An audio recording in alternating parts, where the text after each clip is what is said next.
The rancher had lived alone for years. His land stretched wide across the plains, the sound of the wind whispering through broken fences and empty barns. He wasn't a man who spoke much, but on this particular morning, he found himself standing at the porch, coffee in hand, staring out at the dusty road where a young girl was walking barefoot. She looked no older than 12. Her dress was torn, and her hair carried the untamed freedom of the prairie. But what caught the rancher's eye was the small bundle she carried close to her chest. Something wrapped in an old flannel shirt, hidden carefully as though it were treasure. He called out gently, trying not to startle her. "Morning there, young lady. You lost." The girl looked up, hesitating. Her eyes were filled with a kind of quiet strength. "I'm not lost," she said softly. "I'm just looking for a place where kindness still lives." The rancher tilted his head, curious. His heart, hardened by years of solitude, suddenly felt a crack of warmth. He noticed how tightly she held that bundle. So, with a smile that surprised even himself, he said half-jokingly, "Can I touch your soft cat?" For a moment, the girl's lips curled into a strange, mysterious smile. She shook her head, whispering, "It's not a cat." The rancher was puzzled. What could she be hiding? Just then, a car pulled up on the far edge of the ranch.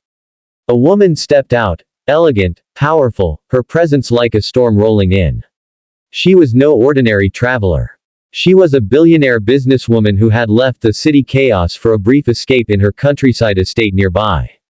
And to her surprise, as she approached her home, she caught sight of something unusual in her own backyard, her janitor laughing, splashing in the water tube with his little boy. For a moment, her polished, guarded world froze.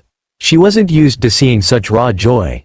The janitor's son giggled with pure innocence. Water droplets sparkling in the afternoon sun, she felt something stir inside her.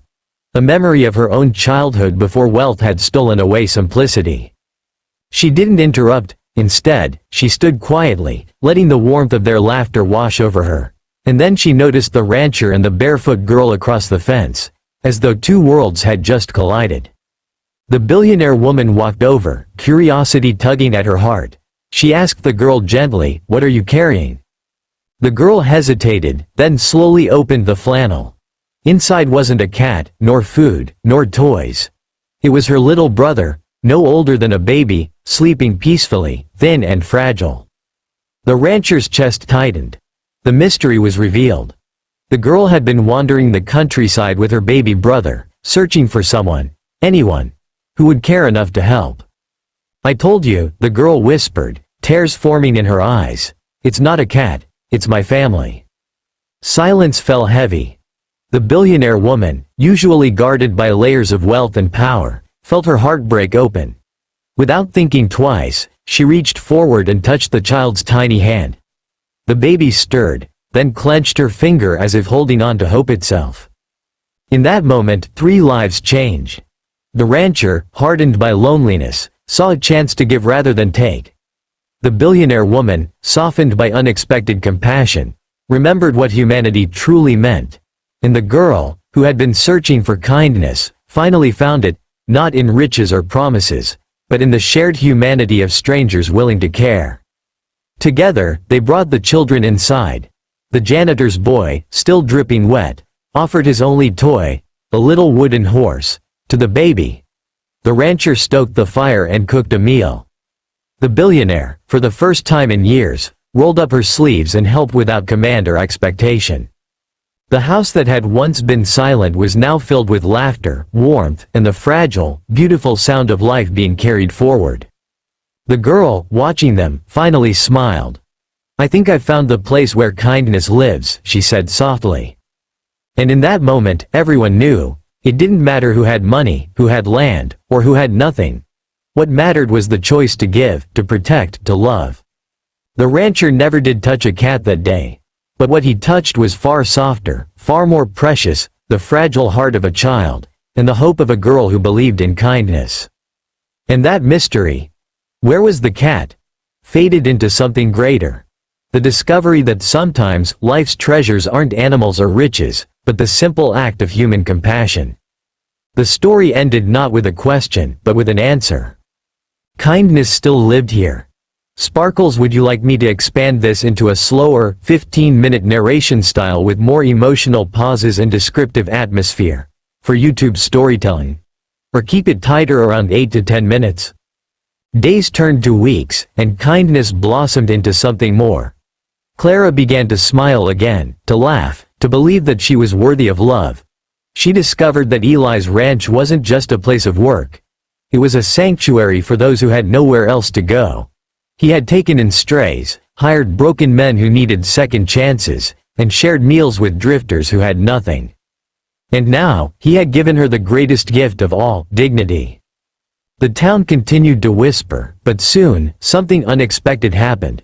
One afternoon, a woman who had once laughed at Clara came to the ranch. She carried a sickly baby in her arms, desperate for help. The doctor had given up. The child wouldn't eat. Clara stepped forward, her hands trembling, her heart torn. She knew she could help, but would she dare? Eli took her hand. "If this is your choice, I'll stand with you." With courage, Clara nursed the child, and within days, the baby's strength returned.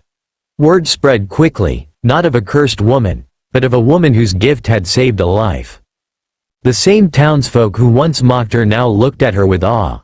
Slowly, the jeers turned into respect, and then into gratitude. Clara had transformed what they saw as a deformity into a blessing. Years later, Clara stood on the porch of the ranch with Eli at her side. Children ran in the fields, her children, once unthinkable in a life she thought was doomed.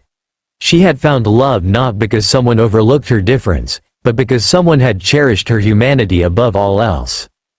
Her past no longer haunted her. She was no longer an outcast. She was a wife, a mother, a healer, and above all, a woman whose kindness turned cruelty into hope. And as the sun set across the wide open plains, Clara whispered to Eli, "You didn't just buy me that day. You saved me." Eli smiled, pulling her close. "No, Clara. You saved yourself. I just gave you a place to belong." This story reminds us that what the world calls different is often a hidden gift. True kindness sees past the surface and touches the heart, and sometimes, the very thing that makes us feel unworthy becomes the very reason we are meant to shine.